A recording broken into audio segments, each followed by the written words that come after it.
خۆشەویستانم سڵاوتان لێبێ ئەم شەو گەیشتوینەتە دەواازەی زاخۆی دەلال لە زاخۆ دەچین گفتوگۆ دەکەین لەگەڵ خەڵکی زاخۆ ئەو میوانانەی کە لە زاخۆن لە شەوانی نیشتیمان با پێکەوە دەست پێ بکەین فەرموون.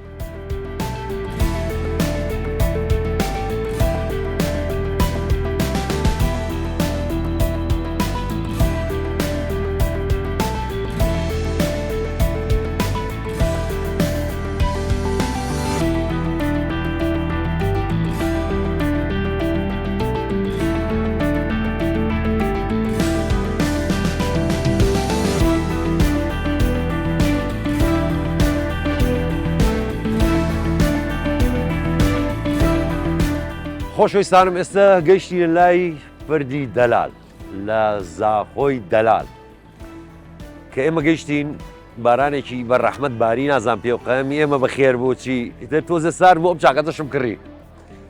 ئێستا گفتوگۆکەین لەگەڵ ئەم خەڵکانی کە لێران و هەستەکەم لە شەوانی نیشتیمان شەوێکی خۆشە بەنە سەر با پێکەوە گفتوگۆیان لەگەڵاکەین فەرموون.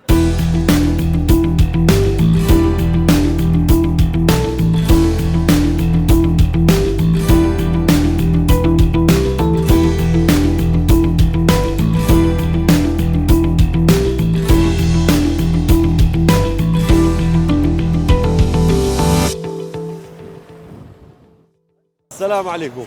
سڵاوت لێبێ. جەنابەت خەڵکی کوێی؟ خۆی زاخۆیمە بەخۆم. خەڵکی زاخۆیت سۆرانێک کەرکووچیە خێزانەکە. خێزانیشت کەرکووچیە؟ بەڵێ. زاخۆ و کەرکووک. زاخۆ و کەرکووک بەڵێ. ئەی ئەوە بۆیە سۆرانەکەت زۆر باشە. زۆر باش نزانم چۆنانی قسە. وەکو خەڵکی زاخۆ ئەم کۆڕێشە کراوە ئەم شتە جوانە کراوە. بەڵێ. دڵخۆشی کردووی؟ ئەرێ وڵات دڵخۆش زۆر دڵخۆش بووش. نەکەم هەر زۆر داینستاوە حتا ماجێری زۆر بەخۆشی سۆپاسی ئەوە دەکەینەوە چای کردی لە خۆمان سەرک بەزانین دەکەین یەکەم جا سۆپاسیەوە دەکەینەوە چای کردی خۆمان زۆر سوپاسی دەکەین بۆ خۆشتەڵە خۆشتویست دەبی زاخۆ ئینشاءڵڵا بۆ خۆشی زاخۆ چەند گرنگە شوێنێکی ئاوا هەبێت وەڵی زۆر گرنگە خەرکی زاخۆی لە زاخۆ دێن لە بەغدا دێن لە مۆسڵ دێن لە تورکیا لە هەموو دێنە زاخۆی زۆر دێنە زاخۆی یعنی وەکو زاخۆ یەک دڵت خۆشە زۆرم خۆشە لە ئێستا خۆش ئەی جەنابەت زاخۆت پێت چۆنە؟ والله بەحەشتی دنیاە بەحەشتی دنیا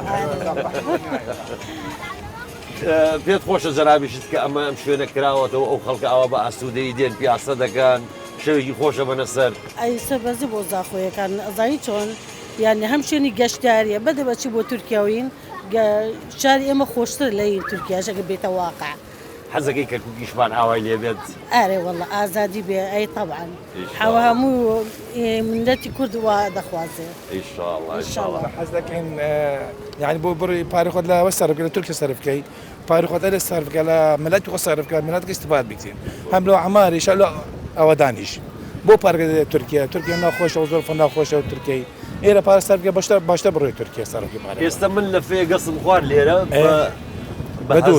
بە هەزار دوو لەفە گەس و ساردەمەنیەکمان خواردەوە بە 2500 یعنی هەر زۆر ئەرزانە یعنی ئەرزانە بەس بڕۆی تورکیا لە بچ بخۆی گەسەکی بۆ خۆی دەڵێ بەتە بینە 5000 مامەدێ یەک لە من عجی خواردی برادرك منە خواردی دەرێگوتی بینە لە منە 10000 دینار یعنی لەوێ گرانی ناتێن لەوێ بژی لە تورکیا بڕی سەفەر بکە لەوێ ناتێن بژی بە هیچ وە نابژی لە تورکیا بژی هەر بژین ئینشاڵڵا هەر ئەوە زاخۆ بە خۆشی و گەشاوی هەر خۆش دەبی زاخۆ خۆشتە دەبی زاخۆ ئینشاڵڵا هەر بژین باش بۆیەوە زۆر سپاس کاتێکی خۆش.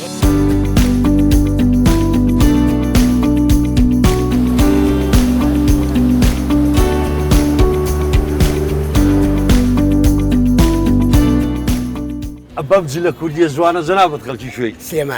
سلێمانی حەیاتەکە بەڵێ ئەوە ئێمە چیەکەین لێرە؟ وەڵای هاتووی تر جەوێ بگۆڕین و نەخی شوێنی خۆش ببینین و نەختێ دڵمان ئاسوود دەکەین و ئەم شوێنە خۆشانە ئەبینین بەڕاستی ینی من چەند ساڵێ پێش ئێستا هاتووم دایمەن بەرەو ئێرە بەڵامەتر ئەم گۆڕانکاریە خۆزگە لە هەموو شارەکانە ئەکرا خۆزگە وەنیە هەر ئینشاڵڵا هەرەش بێ بکرێت ئینشاڵڵا ئەبێ بکرێت بزەبێت چونکە ئەوە ئەسەر نمونەیەکە ئەوە تا ئەیبینی نەتوانین ئێمە ئەم شاری خۆمان ئاوا جوان بکەین ئەی سلێمانی بۆ جوان نەکەین وەڵای ئەبێ ینی مەجاریشی تایە زۆریش ئەگەر پاری بۆ سەرف بکرێت و ئینشاڵڵا بۆ خزمەت وتم ئەم جلە کوردیە ئەمە ستایلی سلێمانیە یاخوا بەخێر بێت هەر بژیت کاتیش خۆشتانە لێ چێژی باش هەر بژیت هەر بژیت.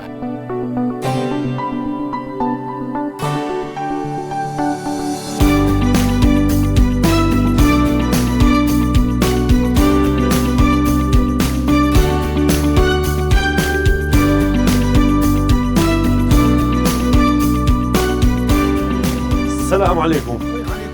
أبو هات ملايك ودانيشتم. بخير بيه. صلاة وليبة. باشي جان. تو باشي شكون؟ جناب خلق شوي. والله عاكري. عاكري. بلد. أم شو شون هاتي بو زافو. رعان الدنيا وزات أصحاب ما دهوكيو بتشكوجي دعوة زاخود كرو چون صدا دو قاتنا زاخو جوي كي خوشة. يا أخوة بخير بيت. بيت شون كأما زاخو أم كورنيشي بو كراو أما دڵی تۆ خۆشەکات زۆر خۆشەوانیە ئەو خەڵک دێت عەرەب و ئەجنەبی و لە سلێمانی و لە کەرکووک و هەموو دێنێ ئێرە شوێژی خۆشە بەنەسەر بەرارێ والله هەموو خەڵکێک تێت عەرەب تێت کورد تێن هەولێر تێت سلێمانی تێت هەموو سەردانە زاخود کێت و گەشتێکە خۆشت بەنە سەر و هەموو وایکی براتێکم. ئەی ئەو ئەمن و ئەمانە چۆنە بینی لێرە؟ قورئان ئەمر ئامان زۆر زۆرە.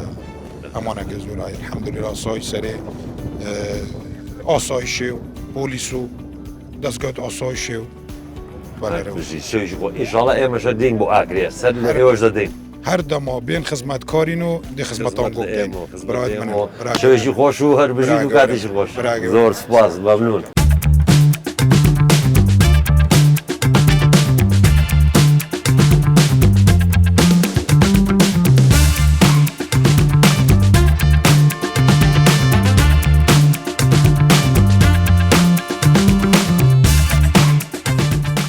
ئەم کاتت باش باشتر خۆشتر جەنابەت خەڵکی کوێی؟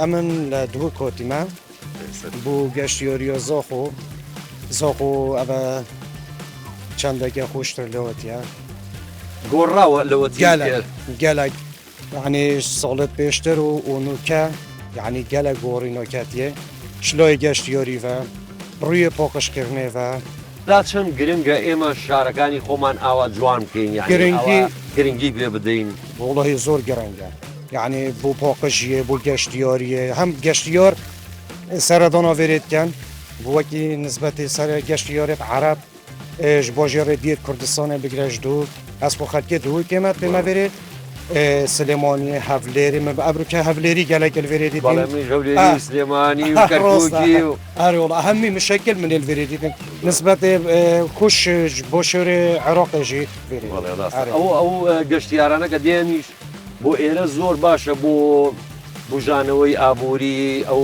دوکان و مەحەلات و مەطاعیم و ئەوانە سوودێکی باش دەبینن خودێ هەکەم بێتەوی کەرتیە بێت توژی بەحستیایی نسبەت دکان کافی ڕۆستێران هەمی شورکەن خەلک vêrê زۆرê şûrketin ez bijme te berî çend salek ez tor me zaxum seredana zaxut kir ne bi vî şêweyî bû yani heke tu hê tiştekê basît bû bez vêgavê rêstorantê teyn kafiyê teyn dukanê teyn cê istîraha xelkîya hey gelek ciwaniya ketiye zaxo مەزنەهەتی ئەس یعنی ئەس هەندی بێژم یا کێمە ئینشاءڵڵا هەموو شارەکانمان ئاوا جوان و ئاوادانە زۆر سپاس هەر یا ئاوادانەژی ئینشاءڵڵا ئاوادانتر لێ بێتن ئامین هەر بژیت و شەوێکی خۆش بۆ جەناب هەر بژیت کاتێک خۆش سڵاوی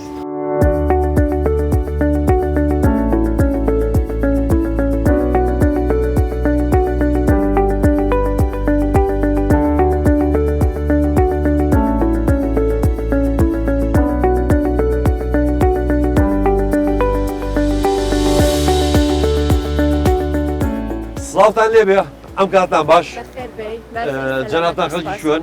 خەڵکی سلێمانین لە سلێمانی هاتوون بۆ زاخۆ؟ بەڵێ چۆن ئەبینی کە ئەم خزمەتەی زاخۆ کراوە ئەم شتە جوانەی بۆ کراوە ڕای تۆ چییە؟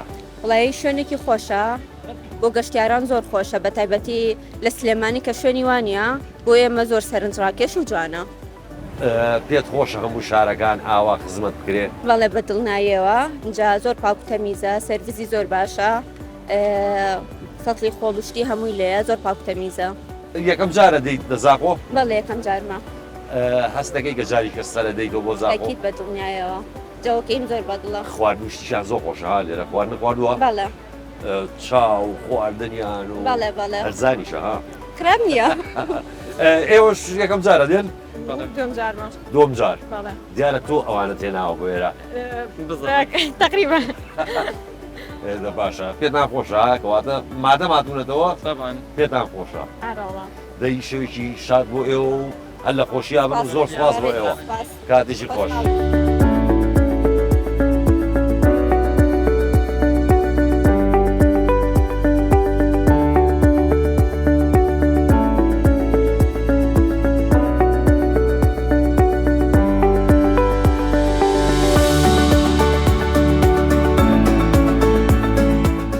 سڵاوت لێبێ سڵاو تووشی جەنابەت خەڵکی شوێی خەڵکی زاخ زاخۆی دەلال پێت خۆشە کە زاخۆ ئاوا گرنگی پێدراوە و ئەم شتە جوانانەی بۆ کراوە زۆر خوشەوەم زۆر پێشتر وا بوو ناوە بوو پێشتنەوە بوو شەوان دەشتە دەرێ گەنجەکان پیاسە دەکەن وڵا الحەمدلله دوێتبینی ئەمەل بێنە پیاسەتکن کوردنشی دەلال هەموو شەو دەڕۆن وڵا هەمووشە وڵا خود باو پێشەمەوە گدی شووری ئێستا من خەڵکی زاخۆ بم لێرە بم هەر شەو دێم وڵا تا عزیزی هەڕووەرە جێتە منتەقەیەتە هەربژیت دەی کاتێکی خۆش و هەر لە خۆشییا بن ئینشاءالله بژوار وەستا گەلە بخێراتی گوزاخوەرە بە میوانی من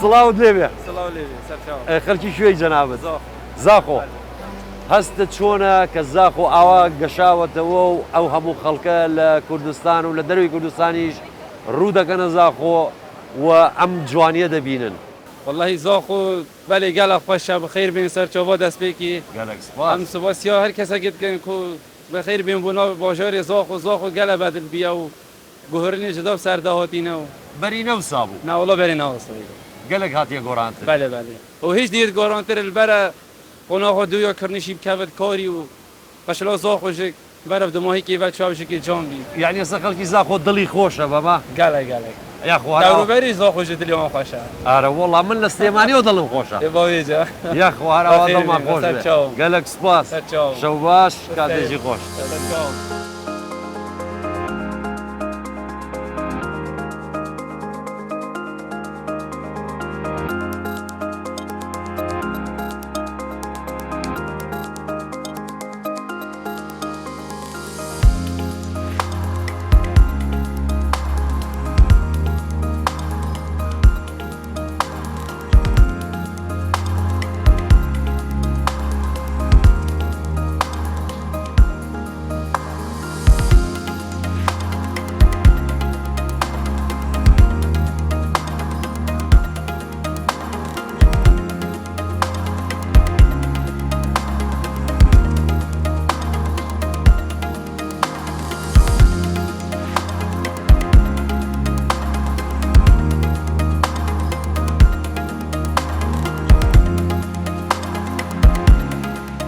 خۆشەویستانم ئەمە شەوەیەک بوو لە شەوانی نیشتیمان لە زاخۆی دەلال بینیتان چەند جوان و ڕازاوە و قەشەنگە ئەو خەڵکە چەندێ دڵیان خۆشە خوای گەورە زاخۆ هەر ئاوا جوان و ڕازاوە بێڵێتەوە و کوردستانەکەم بپارێزێ هەتا شەوێکی تری نیشتیمان بەخوای گەورەتان ئەسپێرم خواتان لەگەڵ و کاتێکی خۆش